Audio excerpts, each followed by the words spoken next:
नमस्कार दोस्तों, स्वागत करता हूं एक बार पुनः आपके अपने पसंदीदा YouTube चैनल हमारी परीक्षा पर। उम्मीद करता हूं कि आप सभी लोग बहुत अच्छे होंगे, तैयारी ठीक चल रही होगी। अकबर का एक और पार्ट मैं आपके सामने लेकर आ गया हूं। अकबर का एक और पार्ट जो है बेहद शानदार जबरदस्त सा रहने वाला है, क्योंकि इससे पहले हम एक पार्ट को अकबर के को पढ़ चुके हैं, यानी 8वीं तक हमने एक पार्ट पढ़ चुका है। और अगर मैं बात करूं तो अकबर की मैंने यहाँ तक शादी तक आपको बता दिया होगा कि अकबर की शादी हो जाती है। और वैसे तो हरकाबाई कहें, जोधाबाई कहें या मरियम उजमानी कहें, ये सभी अकबर की पत्नी के नाम यहाँ पर रहने वाले थे, जो कि यहाँ पर बहरमल की यहाँ पर बेटी रहने वाली थी। बहरमल कौन थे? तो बहरमल आमेर के एक यहाँ पर शासक थे और कछवा राजपूत ये हुआ करते थे। प्यारे दोस्तों ध्यान रखिएगा, हुआ क्या है कि अकबर जब मैंने अच्छी तरह से आपको बताया होगा कि अकबर 1556 के बाद और 1560 तक यहाँ पर बैरम खां के संरक्षक में जीवन जीने का काम करता है। लेकिन 1562 से अगर हम शुरू करें और 1562 तक का समय, ये एक ऐसा समय होता है जब अकबर यहां पर जीवन के आनंद लेने की कोशिश कर रहा होता है।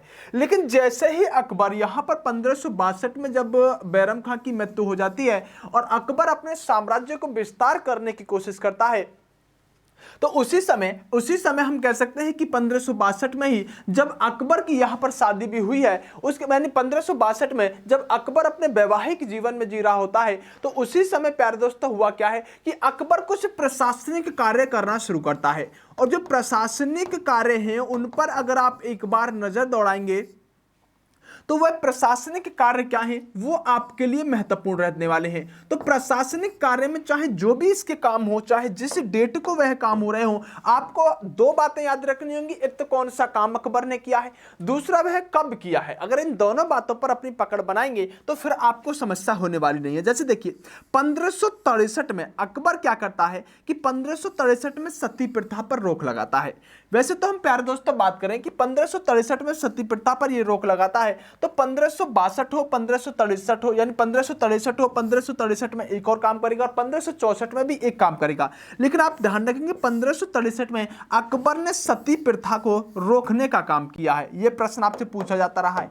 आगे अगर प्यारे दोस्तों हम बात करें 1562 में अकबर ने यहां पर क्या किया, 1562 में अकबर ने गुलाम व्यवस्था को समाप्त कर दिया। दरअसल गुलाम व्यवस्था के बारे में मैंने आपको बता रखा है, मैं दिल्ली सल्तनत से पढ़ाता हुआ आ रहा हूं कि गुलाम व्यवस्था हुआ क्या करता था कि कुछ लोगों को तनख्वाह पर वेतन देकर उनको अपने यहां पर काम कराने का काम किया जाता था, जबकि अकबर ने गुलाम व्यवस्था को समाप्त कर दिया। और ऐसा किया अकबर ने 1562 में। उसके जस्ट बाद हम कहें अगले वर्ष 1563 में ही 1563 में अकबर ने यहां पर क्या किया, एक कर हुआ करता था जो तीर्थ कर हुआ करता था। तीर्थ कर इस तरह से हुआ करता था जैसे कोई व्यक्ति अगर तीर्थ पर जाता है, तीर्थ पर कौन जाएगा? हिंदू जाएगा। अब हिंदू जब भी तीर्थ करने के लिए जाता था तो उस व्यक्ति को यहां पर जब अपने साम्राज्य में वापस आता था तो तीर्थ करने के बाद साम्राज्य से बाहर जब तीर्थ करके आता था तो साम्राज्य से बाहरी उस हिंदू व्यक्ति पर ये साम्राज्य के बाहर एक कर लिया जाता था। और ये कर किससे लिया जा रहा है? मैं कहूंगा ये साम्राज्य के बाहरी हिंदुओं से, हिंदू से जो कर लिया जाता था उसी को हम तीर्थ कर कहते थे। अकबर ने कहा कि ये जो तीर्थ कर है इसको मैं समाप्त करता हूं, अब तीर्थ कर किसी से नहीं लिया जाएगा। वैसे आप ये कह सकते हैं तीर्थ कर हिंदुओं से लिया जाने का काम किया जाता था, जिसको अकबर ने समाप्त कर दिया। तो 1562 में यहां पर कह सकते हैं सती प्रथा को रोकने की कोशिश की, 1562 में ही गुलाम व्यवस्था को समाप्त कर दिया, 1563 में तीर्थ कर को समाप्त कर दिया और 1564 में जो अकबर के द्वारा काम किया जाएगा वो बेहतरीन कार्य होगा, क्योंकि 1564 में अकबर ने एक ऐसे कर को समाप्त किया है जिसे आप जजिया कर के नाम से जानते हैं।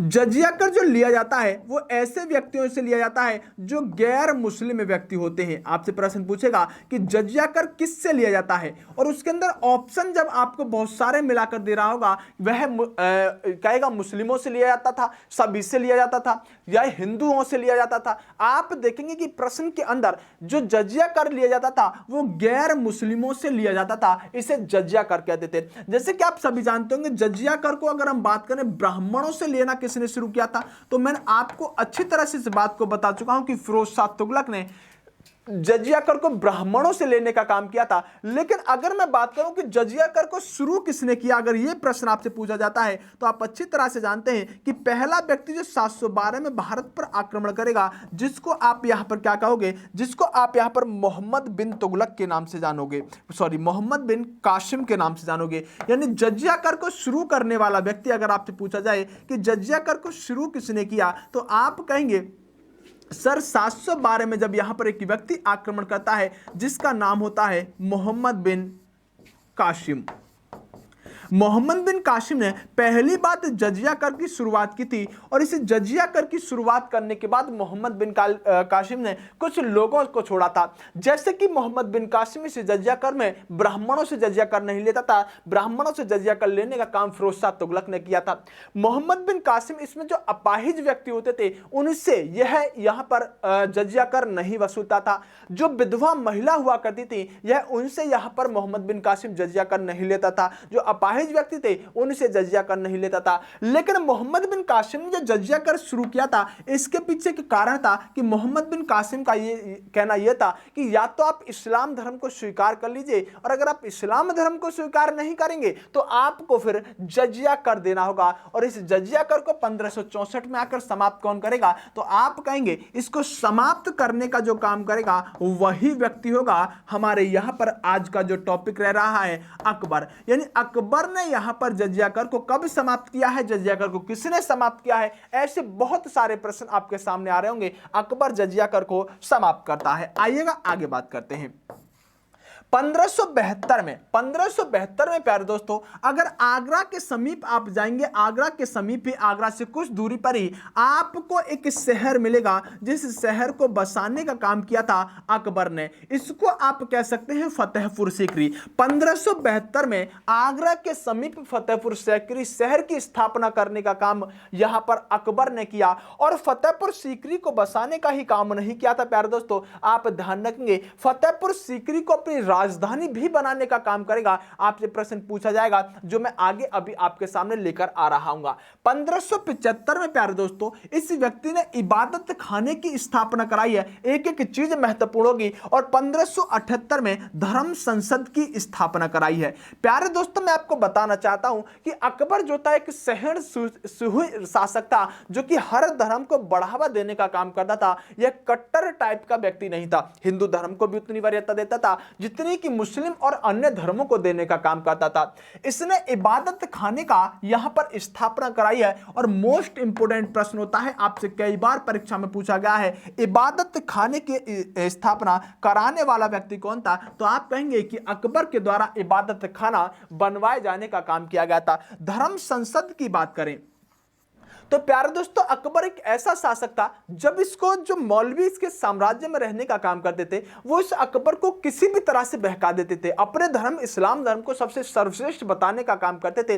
लेकिन अकबर को लगा कि क्यों ना मैं अन्य धर्मों के बारे में भी जानूं, अन्य धर्मों के बारे में भी जानूं। तो यहां पर विभिन्न तरह के धर्मों की जानकारी लेने के लिए इसने धर्म संसद जैसे विभाग बनवाए, मतलब धर्म संसद बनवाने का काम किया, जिसके अंदर बहुत सारे लोगों को यह बुलाता था और उनसे अपनी अपनी धर्म पर बात करने के लिए, उनकी बात सुनने के लिए उनसे कहता था। तो धर्म संसद और इबादत खाना 3 साल का अंतर रहेगा। 1575 में इबादत खाना और 1578 में धर्म संसद। ये यहां पर आपको ध्यान रखना होगा। अगर आगे प्यारे दोस्तों बात करें तो जो इबादत खाना या इबादत खाने को बाद में धर्म संसद बनाया गया, तो एक व्यक्ति हुए हैं जिनका नाम है फादर मोसेरात। फादर मोसेरात एक व्यक्ति हुए हैं एकावीरा, एक व्यक्ति हुए एकावीरा। ये ईसाई व्यक्ति हैं। ये दोनों धर्म संसद में सम्मिलित हुए, क्योंकि ईसाई धर्म के बारे में, जब इस्लाम धर्म के बारे में सर्वश्रेष्ठ वहां के मौलवी बताने का काम करते थे, तो अकबर ने कहा कि जो भी यहां पर हिंदू धर्म के साधु संत महात्मा वो आए और अपने धर्म के बारे में मुझे बताएं, ईसाई धर्म वाले ईसाई धर्म के आए और वह अपने बारे में बताएं।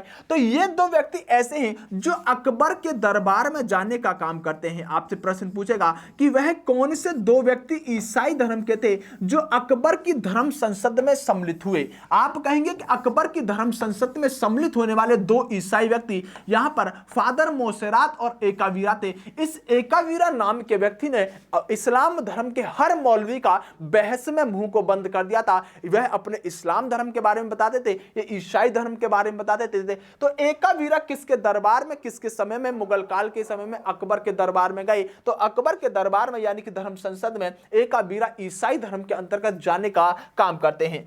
अकबर ने 1579 में यहां पर मजहरनामा की शुरुआत की। ये मजहरनामा क्या होता था प्यारे दोस्तों? अकबर का मानना था कि अगर मेरे साम्राज्य में कोई भी व्यक्ति गलती कर देता है, और वो गलती कैसी हो सकती है, मेरे साम्राज्य के खिलाफ विरुद्ध कोई नीति बनाने में हो सकती है, मेरी आलोचना करने में हो सकती है, या फिर मेरे साम्राज्य का पतन करने के लिए हो सकती है। अगर कैसी भी कोई भी व्यक्ति गलती मेरे साम्राज्य में कर देता है और उस व्यक्ति ने अगर पहली यानी फर्स्ट मिस्टेक अगर की है, तो पहली गलती अगर करने के बाद उसका मस्तिष्क सही स्थान पर आता है और उसे अपने सोचने पर किए कर्म पर अगर उसे यहां पर गिलानी फील होती है, तो इस मजहरनामा में जाकर एक पत्र लिखकर उस गलती के बारे में बताएगा और उसकी माफी मांगेगा, तो मैं उसकी फर्स्ट गलती को माफ कर दूंगा। 1579 में यह मजहरनामा शुरुआत करने वाला व्यक्ति कौन था? मुगल काल के अंदर अकबर ने मजहरनामा की शुरुआत की थी। बहुत अच्छे प्रश्न होते हैं, अकबर से हमेशा प्रश्न पूछे जाते रहे हैं, और आपको जो भी प्रश्न पूछा जाए आप उस प्रश्न का आसानी से आंसर दें, ऐसा मेरा यहां पर प्रयास रहता है। ध्यान रखिएगा, अकबर ने ही क्या किया है प्यारे दोस्तों, अकबर ने ही अगर हम बात करें, अकबर ने ही 1582 के समय में 1582 के समय में एक नया धर्म चलाया जो आपसे बहुत ज्यादा पूछा जाता है। यह बहुत इंपॉर्टेंट होता है कि दीन ए इलाही किसके द्वारा चलाया गया, या अकबर के द्वारा चलाए गए नए धर्म का क्या नाम था? तो दीन ए इलाही। जो दीन ए इलाही था, इस धर्म की शुरुआत करने वाला व्यक्ति कौन रहा है? इस धर्म की शुरुआत करने वाला व्यक्ति यहां पर अकबर रहा है। लेकिन आपको ध्यान रखना होगा प्यारे दोस्तों, आपको ध्यान रखना होगा कि इस दीन ए इलाही को अपनाने वाला अगर कोई पहला व्यक्ति रहा है, तो उस व्यक्ति के बारे में मैं आपसे बात करने वाला हूं। दरअसल इसको अपनाने वाले मुस्लिम व्यक्ति तो बहुत रहे हैं, लेकिन दरअसल है क्या कि एक व्यक्ति ऐसे थे जो कि हिंदू होने के साथ साथ इस धर्म को अपनाने का काम करते हैं। इन व्यक्ति का नाम था बीरबल। यानी बीरबल जो थे ये अकबर के दरबार में ही रहने का काम करते थे, और बीरबल का अगर नाम की बात करें तो महेश दास इनका नाम हुआ करता था। आपसे प्रश्न पूछेगा कि कौन व्यक्ति ऐसा था जिसने दीन ए इलाही को अपनाया, तो आप कहेंगे बहुत सारे व्यक्ति हो सकते हैं जिन्होंने दीन ए इलाही को अपनाया। लेकिन अगर आपसे कहे कि एकमात्र हिंदू जिसने दीन ए इलाही धर्म को अपनाया, तब आप कहेंगे कि महेश दास यानी कि बीरबल एकमात्र हिंदू व्यक्ति थे जिन्होंने दीन ए इलाही को अपनाने का काम किया। 1583 में इस इलाही दीन ए इलाही के ही आधार पर इलाही संवत की शुरुआत करने वाले व्यक्ति कौन थे? तो इलाही संवत 1583 में अकबर के द्वारा चलाया गया। अकबर के द्वारा इलाही संवत चलाया गया। अकबर के समय की अगर मैं बात करूं प्यारे दोस्तों, तो अकबर एक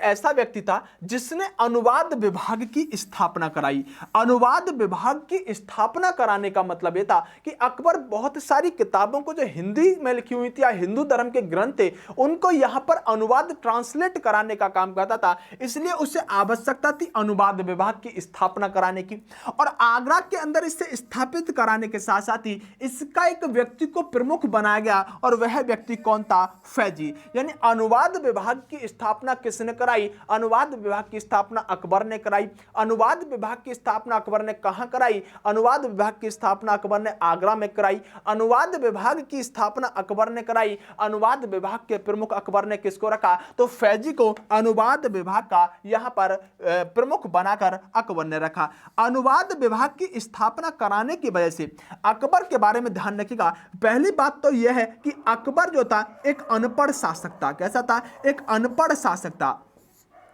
अकबर खुद अपनी कोई आत्मकथा या ऑटोबायोग्राफी नहीं लिख सका, क्योंकि वह कैसा था? अनपढ़ था। आपसे प्रश्न पूछा जाएगा कि मुगल काल के अंदर ऐसा कौन सा शासक था जो निरक्षर था, जो अकबर यानी कि अनपढ़ टाइप व्यक्ति था। अकबर जो था इसके साम्राज्य को यानी कि शासन काल को एक अन्य नाम से जाना जाता है। अकबर के शासन काल को यहां पर हम कह सकते हैं साहित्य का स्वर्णकाल कहा जाता है। किसका? साहित्य का स्वर्णकाल। अब आप समझ रहे होंगे बात को, खुद तो यह अनपढ़ था लेकिन इसके काल को क्या कहा गया है? साहित्य का स्वर्णकाल कहा गया है। कैसी अतिशयोक्ति है! इसके पीछे कारण है, देखो अनुवाद विभाग जैसे कई विभाग बनवाए इसने, और विभाग बनाने के बाद इसने बहुत सारी किताबों को ट्रांसलेट कराने का काम किया, इसलिए इसके काल को साहित्य का स्वर्णकाल कहा जाने का काम करेंगे। अकबर एक यहां पर हम कह सकते हैं एक वाद्य यंत्र बजाने का काम करता था, जिसको आप सभी जानते हैं नक्कारा नामक ये वाद्य यंत्र बजाने का काम अकबर करता था। तो अनुवाद विभाग के प्रमुख कौन रहे हैं? फैजी रहे हैं, अनपढ़ व्यक्ति था, फिर भी इसके काल को साहित्य का स्वर्णकाल कहा जाने का काम किया जाएगा। आगे प्यारे दोस्तों बात करते हैं, आइएगा। जब फैजी यहां पर अनुवाद विभाग के प्रमुख बने तो यहां पर कुछ अकबर ने किताबों को ट्रांसलेट करवाया। जैसे देखो, एक किताब है पंचतंत्र, ये विश्व की प्रमुख किताब है, जिसको अनुवाद किसने का काम किसने किया? अबुल फजल ने इसे अनुवादित करने का काम किया, और इसका जब नाम रखा तो अनवर ए सुहेली नाम इसका रखा गया। आपसे प्रश्न पूछेगा कि पंचतंत्र का ट्रांसलेट कराने के बाद अकबर के साम्राज्य में अबुल फजल ने क्या नाम रखा? तो अनवर ए सुहेली पंचतंत्र का नाम रखा गया। उसके बाद रामायण और महाभारत जैसे ग्रंथों को भी अकबर ने यहां पर अनुवादित कराने का काम किया। लेकिन प्रश्न पूछेगा आपसे क्या? आप ध्यान रखेंगे, पहला प्रश्न पूछेगा महाभारत का दूसरा नाम क्या होता है? तो रजनामा महाभारत का दूसरा नाम होता है। और दूसरा प्रश्न पूछेगा कि इस रामायण को ट्रांसलेट करने का काम किसने किया? आप कहेंगे अब्दुल कादिर, पूरा नाम है बदायूनी। और यहां पर हम बात करें तो महाभारत में भी इस व्यक्ति ने यहां पर रोल निभाया है ट्रांसलेट करने में, अब्दुल कादिर बदायूनी। यानी अकबर के शासनकाल में रामायण और महाभारत को अनुवादित करने वाला व्यक्ति कौन रहा है? अब्दुल कादिर बदायूनी रहा है। लेकिन इस व्यक्ति के साथ एक और व्यक्ति ने यहां पर सहयोग दिया है, जिसका नाम है नाकिर खां। तो नाकिर खां उर्फ अब्दुल कादिर बदायूनी ने, और कई बार सिर्फ बदायूनी को ही ऑप्शन में डालेगा, मतलब पूरा नाम नहीं लिखेगा अब्दुल कादिर बदायूनी, सिर्फ बदायूनी लिख देगा, तो आप समझ जाएंगे। लेकिन अगर बदायूनी को ऑप्शन में नहीं डाले और आपसे पूछे कि अकबर के शासनकाल में रामायण को ट्रांसलेट अनुवादित करने का काम किसने किया, तब हो सकता है नाकिर खां ऑप्शन में मिल जाए, तब आप नाकिर खां आंसर लगा सकते हैं। तो अकबर के शासनकाल में ये तीन प्रमुख किताबें होती हैं जिनका अनुवाद करने का काम किया गया है, और आप अच्छी तरह से यहां पर बदायूनी और नाकिर खां का नाम याद रखेंगे। पंचतंत्र का अनुवादित नाम याद रखेंगे, जो आपको अपने मस्तिष्क में सेट करना होगा। अकबर के शासनकाल को, अकबर के काल को साहित्य का स्वर्णकाल कहा जाता है। इसको याद भी ऐसे ही करना होगा। अनपढ़ था लेकिन अनुवाद विभाग की स्थापना करा दी और फैजी को प्रमुख बना दिया, तो उसी के वजह से साहित्य का स्वर्णकाल कहा जाने लगा। आप अच्छी तरह से जानते हैं कि जो हमारा प्रयागराज है, आज के समय में हम कह सकते हैं प्रयागराज, इसका अभी माननीय श्री योगी जी ने यहां पर नाम बदल दिया है, और नाम बदल के इसका नाम फिर से प्रयागराज रख दिया है। दरअसल इसका नाम पहले से ही प्रयागराज हुआ करता था, लेकिन इसके बसाने का काम किसने किया? मैं आपसे पूछूंगा प्रश्न कि इलाहाबाद की स्थापना यानी इलाहाबाद शहर किसने बनाया बसाया, इस बात की खोज में आप निकलिएगा। बहरहाल मैं अपने क्वेश्चन पर आता हूं, जो आपको याद रखना है कि इसका नाम पहले प्रयाग ही हुआ करता था, इसका नाम पहले प्रयाग ही हुआ करता था, लेकिन अकबर ने इसका नाम अलाहाबाद या इलाहाबाद करके रख दिया, जिसकी वजह से माननीय योगी जी ने फिर से इस इलाहाबाद का नाम क्या रख दिया? प्रयागराज रख दिया। तो आपसे प्रश्न हो सकता है पूछा जा सके, क्योंकि अभी प्रयागराज जो नाम बदला गया है, इलाहाबाद से प्रयागराज जो किया गया है, आपसे प्रश्न पूछा जा सकता है कि इसका नाम प्रयागराज से इलाहाबाद किसने रखा था? अब देखिए, अगर बात करें इलाहाबाद से प्रयागराज तो माननीय योगी जी ने कर दिया, लेकिन अगर आपसे पूछा जाए कि इसका नाम जो था, पहले हम कह सकते हैं कि पहले इसका नाम प्रयाग ही हुआ करता था और प्रयागराज से इलाहाबाद किसने किया, तब आप कहेंगे ये अकबर ने करने का काम किया था। और अगर पूछा जाए कि इलाहाबाद से प्रयागराज किसने किया, तो इसमें तो कोई समस्या ही है ही नहीं, अपने बाबा जी हैं, आप सभी जानते हैं, योगी जी। चलिए, तो प्यारे दोस्तों, आपको अच्छी तरह से प्रयागराज वाला बिंदु अच्छी तरह से अपने माइंड के अंदर सेट करना होगा। इसके अलावा अगर प्यारे दोस्तों बात करें, देखिए अकबर के द्वारा क्या क्या बनवाया गया है। अकबर के द्वारा आगरा का किला बनवाया गया है। ऐसे ही अकबर होता है और ऐसे ही होता है आगरा का किला। यानी अकबर के द्वारा क्या बनवाया गया? पहली चीज आगरा का किला, ऐसे अकबर, ऐसे आगरा का किला। अभी बात करेंगे दिल्ली का किला किसने बनवाया है। दिल्ली का किला शाहजहां बनवाने का काम करेगा, लाल किला जिसे आप कहते हैं। आइएगा, उसके बाद इलाहाबाद का किला अकबर के द्वारा बनवाया गया। इलाहाबाद में जब आप संगम नहाने जाते हैं तो संगम के पास आपको एक, यानी संगम मतलब जो प्रयागराज है, प्रयागराज में जो आप नहाने के लिए जाते हैं जहां पर तीनों नदियों का संगम है, वहां पर एक किला है। उस किले को आप देखेंगे तो पाएंगे कि उसको भी अकबर के द्वारा ही बनवाया गया है। इसके अलावा इस व्यक्ति ने, क्योंकि उस समय भारत जो था ये संपूर्ण भारत पाकिस्तान कुछ था ही नहीं, तब हमारे यहां कह सकते हैं लाहौर में भी अकबर के द्वारा एक किला बनवाया गया है। ये लोग जब इस लाहौर के किले का इतिहास पढ़ते होंगे पाकिस्तानी लोग, तो इनको समझ में तो आता होगा कि वास्तव में भारत जो है, यानी जो पाकिस्तान के जो स्टूडेंट रहते होंगे वो इस बात को फील तो करते होंगे कि लाहौर का किला किसने बनवाया, तो वह कहते होंगे अकबर ने बनवाया। और अकबर कौन था, तो कहते होंगे भारत पर शासन किया था। अब भारत पर शासन किया था तो उनको समझ में आता होगा इसका मतलब हमारा लाहौर भी कभी भारत में ही हुआ करता था। उसके बाद देखिए, अगर हम प्यारे दोस्तों बात करें, इस व्यक्ति ने बुलंद दरवाजे का निर्माण कराया। बुलंद दरवाजे का जो निर्माण कराया गया है यह यहां पर गुजरात विजय के उपलक्ष्य में कराया गया है। यानी अकबर ने बुलंद दरवाजा क्यों बनवाया, ऐसे प्रश्न कई बार परीक्षा में पूछे गए हैं।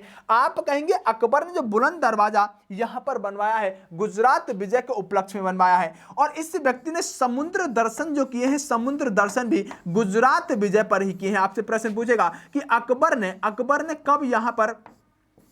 कब यहां पर समुद्र के दर्शन किए, समुद्र कब देखा, तो जब गुजरात पर अभियान चलाने गया, गुजरात विजय करने के दौरान इस व्यक्ति ने समुद्र दर्शन किए थे। और इस व्यक्ति ने पुर्तगालियों से मुलाकात, अगर हम बात करें पुर्तगालियों से मुलाकात भी यहां पर कब की थी, तो पुर्तगालियों से मुलाकात भी ये इसी समय करता है। और इसी समय गुजरात विजय के उपलक्ष्य में ही इसने क्या किया है, गुजरात विजय के उपलक्ष्य में बुलंद दरवाजा बनवाया है। यह प्रश्न आपसे कई बार पूछा गया है। अगर प्यारे दोस्तों आगे बात करते हैं अकबर के बारे में, तो अकबर ने 2 महल बनवाए हैं। एक नाम है पंचमहल, अकबर के द्वारा बनवाया गया है, और सलीम चिश्ती का मकबरा, ये दोनों चीज भी याद रखिएगा, ये अकबर के द्वारा ही बनवाए गए हैं। पंचमहल और सलीम चिश्ती का मकबरा अकबर के द्वारा ही बनवाए जाने का काम किया गया है। आगे समझिएगा, देखिए अकबर ने क्या शुरू किया। अकबर के द्वारा शुरू किए गए कुछ कार्य थे। पहला था मनसबदारी, और मनसबदारी की बात करें तो मनसबदारी कुछ नहीं हुआ करता था।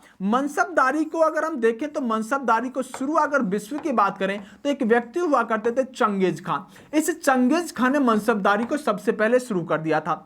लेकिन मनसबदारी को शुरू करने में अगर हम बात करें भारत में, तो अकबर का यहां पर कार्यक्रम होता है। यानी मनसबदारी को भारत में शुरू किया, अकबर के द्वारा मनसबदारी को भारत में शुरू किया गया। एक प्रश्न और अगर मैं आपसे पूछ लूं कि सबसे ज्यादा मनसबदार किसके समय में थे, यह प्रश्न आपसे कई बार पूछा गया है, सबसे ज्यादा मनसबदार किसके दरबार में रहते थे। तो प्यारे दोस्तों एक बात समझ लीजिएगा कि सबसे ज्यादा मनसबदार और सबसे पहले मनसबदारी को शुरू करने वाला, दोनों में अंतर रहने वाला है। सबसे पहले मनसबदारी को शुरू तो अकबर ने किया, लेकिन ध्यान रखेंगे कि सबसे ज्यादा मनसबदार किसके दरबार में रहते थे, तो औरंगजेब के दरबार में सबसे ज्यादा मनसबदार रहते थे। यह प्रश्न आपसे कई बार पूछा जाता रहा है। मनसबदारी होता क्या था, तो मनसबदारी प्यारे दोस्तों कुछ भी नहीं था। ऐसे समझिएगा कि यह अपने दरबार में कुछ व्यक्तियों को कुछ वेतन के आधार पर उनका मनसब फिक्स कर देता था, और ये 2 आधार पर करता था। एक तो कह सकते थे जात के आधार पर, एक कह सकते हैं सवार के आधार पर। जात और सवार के आधार पर यह मनसब मतलब सवार क्या, जिसके पास जितने घोड़े होते थे ज्यादा उसको उतने ही रुपए का सवार कहा जाता था। जात मतलब उसकी तनख्वाह फिक्स कर देता था। जैसे मैं आपको उदाहरण के तौर पर बताना चाहता हूं, जैसे कि अकबर के दरबार में 2 व्यक्ति हुआ करते थे जो कि यहां पर 7000 के क्या हुआ करते थे, मनसब हुआ करते थे।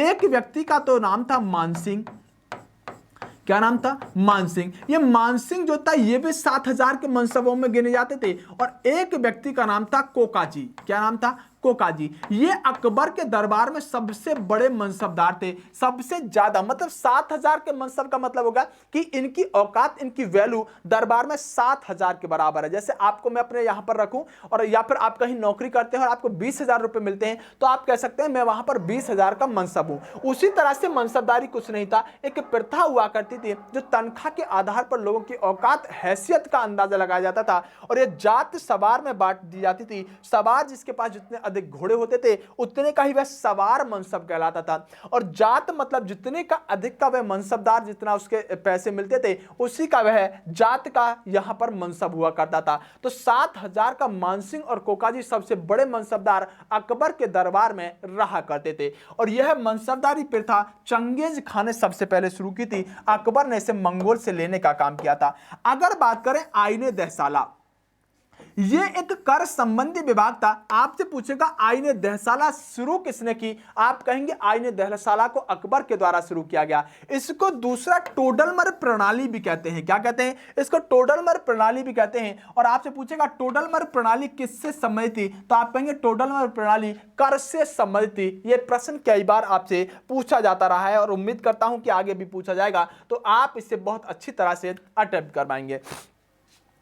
आपको ध्यान रखना होगा कि अकबर के शासनकाल में जो भूमि हुआ करती थी वो 4 प्रकार की हुआ करती थी। यानी अकबर ने अपने समय में 4 प्रकार के जमीन क्षेत्रों में अपने साम्राज्य को विभाजित करके रखा था। और वो कौन कौन से तरह की यहां पर रहती थी जमीन, देखिए नंबर 1 पर जो यहां पर रहती थी, आप कहेंगे पोलज, आप कहेंगे परती, आप कहेंगे चाचर, आप कहेंगे बंजर। यानी अकबर ने अपने जो कृषि के लिए जो भूमि हुआ करती थी उसको हम कह सकते हैं 4 भागों में। जैसे आप समझते हैं ना कि ये उपजाऊ भूमि है तो कह दिया कि ये पोलज होगी, ये थोड़ी कम उपजाऊ होगी इसे परती कह दिया, ये थोड़ी सी उससे भी कम होगी तो उससे और दूसरा नाम दे दिया, कह दिया ये चाचर है। और बंजर जो कि बहुत लंबे कम ही सबसे कम उपजाऊ होगी उसको बंजर कह दिया। जो पोलज नामक धरती थी, जो पोलज थी, वो प्रत्येक वर्ष के बाद इस पर कृषि होती थी, यानी हर वर्ष इस पर कृषि होती थी, इसलिए इसे पोलज नाम दिया गया। आपसे प्रश्न पूछेगा कि अकबर के दरबार में सबसे उपजाऊ कृषि कौन सी थी या सबसे उपजाऊ कृषि क्षेत्र कौन सा था, तो आप कहेंगे पोलज वह था जो अकबर के दरबार में सबसे उपजाऊ यहां पर भूमि क्षेत्र हुआ करता था। यह प्रश्न डायरेक्ट पूछ सकता है पोलज क्या था, अकबर के दरबार में पोलज क्या था, तो आप कहेंगे जो प्रत्येक वर्ष जिस भूमि पर कृषि होती थी वो पोलज कहलाता था। तो इस तरह से घुमा के प्रश्न पूछे जाने की संभावना रहती है। परती क्या था, ये 1 या 2 साल के बाद जिस पर भूमि होती थी उसे हम यहां पर परती भूमि कहते थे। उसके बाद अगर हम बात करें चाचर क्या था, तो 3 से 4 साल बाद जिस पर कृषि होगी वो क्या कहलाएगी, वो चाचर कहलाएगी। और 5-6 वर्ष बाद अगर किसी पर कृषि होती है तो वो क्या होगी, बंजर भूमि कहलाने का काम करेगी। ये तो आप अच्छी तरह से समझ गए होंगे। तो उम्मीद करता हूं कि आपको 4 प्रकार जो अकबर के दरबार में जो समय में यहां पर भूमि रहती थी वो चारों के चारों प्रकार यहां पर रट जाने चाहिए। आगे बात करते हैं प्यारे दोस्तों, आइएगा। अकबर ने 3 तरह की चीजें यहां पर की हैं और तीनों की तीनों आपके मस्तिष्क में सेट होनी चाहिए। पहली अकबर के द्वारा शुरू किया गया है झरोखा दर्शन, अकबर के द्वारा शुरू किया गया है तुलादान, अकबर के द्वारा शुरू किया गया है सुलह कुल की नीति। देखो अकबर के द्वारा झरोखा दर्शन मतलब अकबर शाहरुख खान सलमान खान की तरह बालकोनी में आकर सभी को हाथ हिलाकर उनका अभिवादन करता था, इसी को झरोखा दर्शन कहते थे। तुलादान ये अपने वजन के बराबर दान देने का काम करता था। और सुलह कुल की नीति चलाने वाला भी कौन था,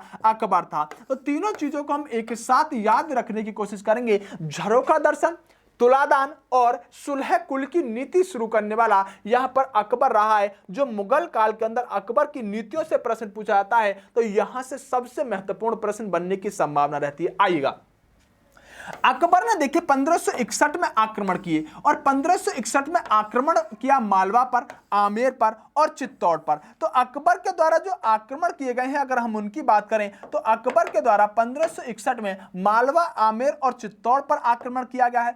अगर अकबर के द्वारा हम और आक्रमणों को देखें तो 1527 में अकबर के द्वारा गुजरात पर आक्रमण किया गया है, 1575 में अकबर के द्वारा बंगाल पर आक्रमण किया गया है। और आपको जो आक्रमण याद रखने हैं वो महत्वपूर्ण आक्रमण मैं आपको बताने जा रहा हूं। सबसे महत्वपूर्ण आक्रमण रहता है अकबर का जब अकबर ने यहां पर 1576 में हल्दी घाटी का युद्ध लड़ा। दरअसल हल्दी घाटी के युद्ध के बारे में बात करें तो यह हल्दी घाटी का युद्ध कब हुआ, यह प्रश्न आपके लिए इंपोर्टेंट हो जाता है। हल्दी घाटी का युद्ध 1576 में अकबर के द्वारा लड़ा गया। लेकिन खास बात यह होगी प्यारे दोस्तों कि अकबर ने यह जो युद्ध लड़ा है यहां पर अकबर की तरफ से जो युद्ध का नेतृत्व कर रहा है, ध्यान रखिएगा हल्दीघाटी का युद्ध कब हुआ, 1576 में हुआ। ये बहुत इंपॉर्टेंट प्रश्न है आपके लिए। 1576 में हल्दीघाटी का युद्ध होता है और अकबर की तरफ से मानसिंह यहां पर इस युद्ध को लड़ रहा होता है। अकबर का सेनापति होता है मानसिंह। महाराणा प्रताप को यहां पर हरा दिया, लेकिन ध्यान रखेंगे दरअसल महाराणा प्रताप को क्या हरा दिया, महाराणा प्रताप ने भी अपने एक सेनापति को इस युद्ध में उतारा था जिसका नाम था हकीम खां। यानी कि आप ध्यान रखेंगे कि ये जो 1576 का जो युद्ध हुआ है, हम कह सकते हैं कि महाराणा प्रताप और अकबर के बीच में हुआ है। महाराणा प्रताप और अकबर के बीच में हुआ है, लेकिन ध्यान साथ के साथ ये भी रखेंगे कि ये महाराणा प्रताप और अकबर के बीच में होता हुआ है, लेकिन अकबर की तरफ से जो इस युद्ध का नेतृत्व करने का काम कर रहा है वह व्यक्ति कौन है, मानसिंह नेतृत्व करने का काम कर रहा है। लेकिन महाराणा प्रताप की तरफ से नेतृत्व कौन कर रहा है, तो महाराणा प्रताप की तरफ से नेतृत्व कर रहा है वो व्यक्ति रहने वाला है हकीम खां। कौन, हकीम खां। ये प्रश्न पूछा जाएगा आपसे कि हल्दीघाटी के युद्ध में महाराणा प्रताप की तरफ से उनकी सेना का नेतृत्व किसने किया, तो आप कहेंगे हकीम खां ने सेना का नेतृत्व करने का काम किया। जब यहां पर 1576 में हम कह सकते हैं जब हल्दीघाटी का युद्ध लड़ा जा रहा था। 1590 में इस व्यक्ति ने सिंध पर यहां पर आक्रमण किया। मैं महत्वपूर्ण आक्रमण को स्टार लगाकर बताऊंगा, आपको लिखने सारे हैं लेकिन याद वही करने हैं जो मैं आपको बताने जा रहा हूं। यानी प्यारे दोस्तों अगर हम बात करें 1590 में इसने सिंध पर आक्रमण किया और 1591 में इस व्यक्ति ने उड़ीसा पर आक्रमण करने का काम किया। लेकिन आपके लिए जो महत्वपूर्ण रहने वाला है आइएगा प्यारे दोस्तों, 1595 में कांधार और अहमदनगर पर साम्राज्य किया। और ध्यान रखेंगे वहां पर विजयनगर साम्राज्य जहां पर अहमदनगर और कांधार में चलता था। उसके अलावा आपको याद रखना है 1601 का आक्रमण, इंपोर्टेंट आक्रमण होगा। 1601 में अकबर के द्वारा असीरगढ़ दुर्ग पर आक्रमण किया गया।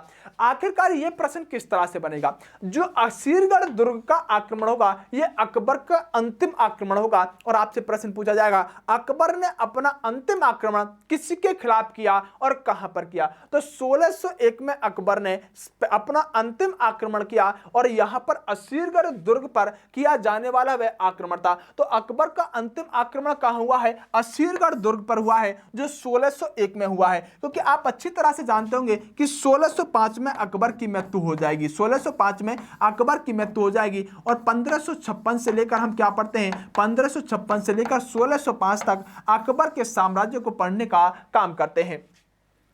आगे आइएगा प्यारे दोस्तों, देखिए अकबर की अगर हम बात करें तो अकबर के द्वारा चलाए गए सिक्के, देखिए अगर हम बात करें जो सोने के सिक्के अकबर के द्वारा चलाए जाते थे उनको कहा जाता था संसब, उसके अलावा मोहर और इलाही। ये सोने के सिक्के हुआ करते थे जो अकबर के दरबार में चलाए जाने का काम किया जाता था। अगर हम प्यारे दोस्तों बात करें चांदी के सिक्के, तो अकबर के दरबार में जो चांदी के सिक्के हुआ करते थे उनको रुपया कहा जाता था और जलाली कहा जाता था। जलाली क्यों, क्योंकि अकबर का नाम अगर आप बात करें तो जलालुद्दीन मोहम्मद अकबर इसे कहा जाता था और आप अच्छी तरह से जानते हैं इसीलिए इसने चांदी के जो सिक्के जलाए उनका नाम क्या रखा, उनका नाम यहां पर जलाली रखा। रुपया क्या था, तो चांदी के सिक्के यहां पर रुपया थे जो कि चांदी के सिक्के थे।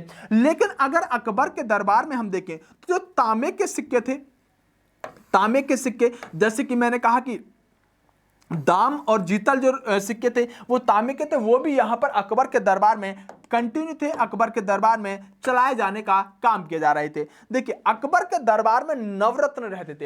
ये नवरत्न क्या थे, नवरत्न प्रमुख 9 वह व्यक्ति थे जिनको विशेष प्रकार से कुछ ना कुछ काम दिया गया था। मतलब ये अकबर के दरबार में प्रमुख व्यक्ति हुआ करते थे, उनको यहां पर नवरत्न कहे जाने का काम किया जा रहा था। अगर हम बात करें ये नवरत्न कौन थे और इसके क्या क्या काम थे, इस पर थोड़ी सी हम बात करते हैं। आपसे प्रश्न क्या पूछा जाएगा ये मैं तब बताऊंगा जब मैं आपको यहां पर प्रमुख रूप से नवरत्नों को पढ़ा दूंगा। देखिए पहले नवरत्न हुए हैं अकबर के दरबार में अबुल फजल, और अबुल फजल ने 2 पुस्तक लिखी है, एक आईने अकबरी और एक अकबरनामा। आप ध्यान रखेंगे अकबरनामा आईने अकबरी किसके द्वारा लिखी गई है, तो आप कहेंगे अबुल फजल के द्वारा लिखी गई है जो कि अकबर के नवरत्नों में शामिल रहने वाले एक व्यक्ति थे। अगर हम आगे बात करें दूसरे यहां पर व्यक्ति हैं जिनका नाम है फैजी। ये फारसी कवि थे और फैजी के पिता एवं अबुल फजल के पिता शेख मुबारक खां थे। यानी कि फैजी और अबुल फजल यहाँ पर भाई भाई रहने वाले थे और ये फैजी जो थे ये यहाँ पर फारसी कवि रहने का काम करेंगे।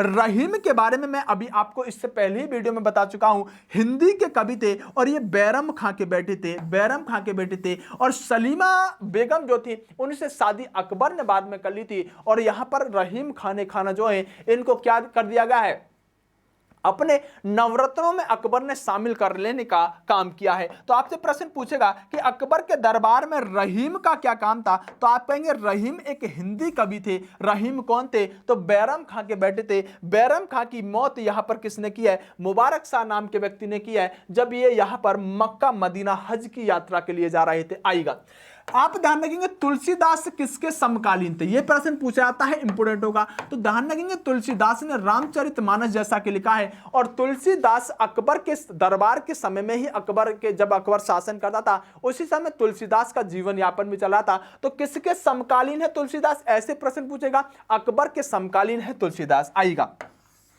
यहां पर ध्यान रखेंगे कि जो तानसेन नाम के व्यक्ति हैं इनका पूरा अगर वास्तविक नाम देखें तो राम तनु पांडे इनका वास्तविक नाम है। और इन्हें ध्यान रखेंगे कि इनका उपनाम जो है, इनको एक उपाधि यहां पर अकबर के द्वारा दी गई है जिससे आप कहेंगे मियां की उपाधि। आपसे प्रश्न पूछेगा कि मियां की उपाधि अकबर ने किसको दी, या प्रश्न ऐसे पूछ सकता है कि तानसेन को मियां की उपाधि किसने दी, तो आप कहेंगे तानसेन को मियां की उपाधि अकबर के द्वारा दी गई। किसके द्वारा, अकबर के द्वारा तानसेन को मीना की उपाधि दी गई। और ये मियां जो था इन्हीं का पूरा नाम हुआ करता था राम तनु पांडे। आपको ये बात अच्छी तरह से अपने मस्तिष्क के अंदर सेट रखनी होगी।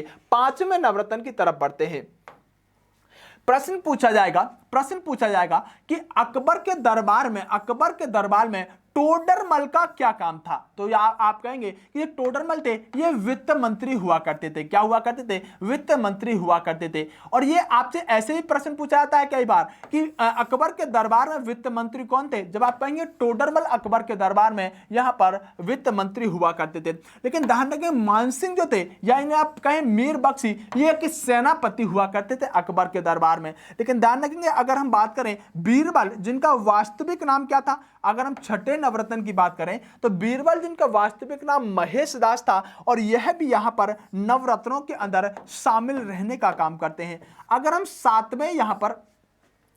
यहां पर सातवें नवरत्न की बात करें तो मुल्लाजी दो प्याजा, इनका नाम था दो प्याजा, प्याज खाने के बड़े शौकीन थे। ये भोजन पकाने का काम करते थे और अकबर के नवरत्नों में हम कह सकते हैं मियाजी दो प्याजा भी शामिल रहते थे। अभी मैं बताता हूं प्रश्न क्या पूछा जाएगा।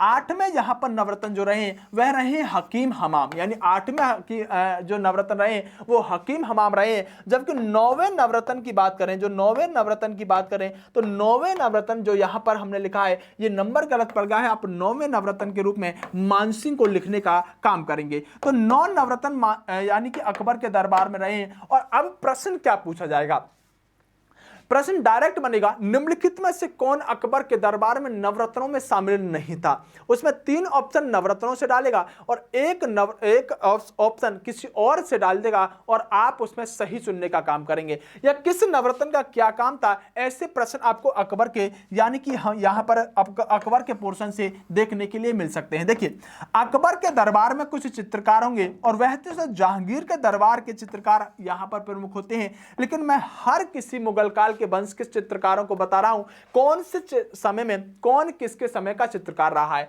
अकबर के समय में मुकुंदलाल चित्रकार थे, दशवंत नामक चित्रकार थे, पसावन नामक चित्रकार अकबर के दरबार में थे और मिस्कनी। आखिरकार ये 4 व्यक्ति हैं जो अकबर के साम्राज्य के समय चित्रकार रहने का काम करते हैं। मुकुंदलाल हो या फिर दशवंत सिंह हो, वसावन हो या मिस्कनी हो, ये चारों के चारों अपने माइंड में थोड़ा सा सेट रखिएगा। आपसे पूछेगा कि मिस्कनी किसके दरबार में रहने का काम करते थे, आप कहेंगे अकबर के दरबार में चित्रकारी का काम मिस्कनी करने का करते थे। अगर प्यारे दोस्तों आगे बात करूं, अकबर के सिक्कों पर सीता और राम यानी राम और सीता का चित्र देखने के लिए मिलता है। मोस्ट इंपोर्टेंट प्रश्न है। वैसे तो मैंने बताया होगा लक्ष्मी के चित्र जब मैं बता रहा था तभी मैंने इसके बारे में बात की थी कि कौन व्यक्ति था जिसके राम और सीता के चित्र जिसके सिक्कों पर देखने के लिए मिलते थे। आइएगा प्यारे दोस्तों, एक प्रश्न और ध्यान रखिएगा। अगर मैं आपसे बात करूं कि रॉल्फ फिंच नाम के व्यक्ति जो थे ये हम बात करें तो ये पहले ब्रिटिश यात्री थे जो कि अकबर के दरबार में आए थे। रॉल्फ फिंच किसके दरबार में भारत पहुंचे, ऐसे प्रश्न पूछेगा तो आप कहेंगे रॉल्फ फिंच भारत में 1583 से लेकर 1591 तक अकबर के दरबार में यहां पर आए जब अकबर साम्राज्य शासन करने का काम कर रहा था। 1605 में अकबर की मृत्यु हो जाती है और अकबर की मृत्यु होने के बाद अकबर का मकबरा कहां पर है तो सिकंदरा आगरा के अंदर मकबरा रहने वाला है। और माना जाता है कि इस मकबरे को किसने बनवाया है, जहांगीर ने बनवाया है कंप्लीट, लेकिन बनवाना शुरू अकबर ने कर दिया था। आप ध्यान रखेंगे इस पॉइंट को भी कि अकबर अतिसार नामक यानी पेचिश दस्त लगने से अकबर की मृत्यु हो जाती है और अकबर का मकबरा कहां पर है, सिकंदरा आगरा के अंदर है। आप ध्यान रखेंगे किस व्यक्ति ने फतेहपुर सीकरी को अपनी राजधानी बनाया तो अकबर ने ही फतेहपुर सीकरी को अपनी राजधानी बनाने का काम किया था, लेकिन बाद में फिर ये अपनी राजधानी को वापस कहां ले आता है, बाद में ये अपनी राजधानी को दोबारा से आगरा के अंदर स्थानांतरित कर लेता है। प्यारे दोस्तों, अकबर पर 2 वीडियो मैंने आपको बनाकर दी है। पहली 30 मिनट के आसपास थी, ये भी दूसरी वीडियो है और आज तीसरी वीडियो आपकी जा रही है जो आपने परेशानी का मतलब बताया है सर कोर्स थोड़ा लेट चल रहा है, तो मैंने बैक टू बैक आपके लिए अब वीडियो बनानी शुरू कर दी है। तीसरी वीडियो मैं आपको दे रहा हूं आज की और आप बेहतरीन तरीके से अच्छी तरह से देखिएगा इस वीडियो को और अभी आज ही आपको वीडियो दूंगा, चिंता ना करें। तो चलते रहेगा, बेहतरीन तरीके से बढ़ते रहेगा, आपका सिलेबस निश्चित रूप से टाइम पर खत्म हो, बहुत अच्छे तरीके से हम चीज़ों को कवर करें, ये सबसे अहम बात हमारे लिए रहेगी। चलिए बेस्ट ऑफ लक प्यारे दोस्तों, जय हिंद जय भारत।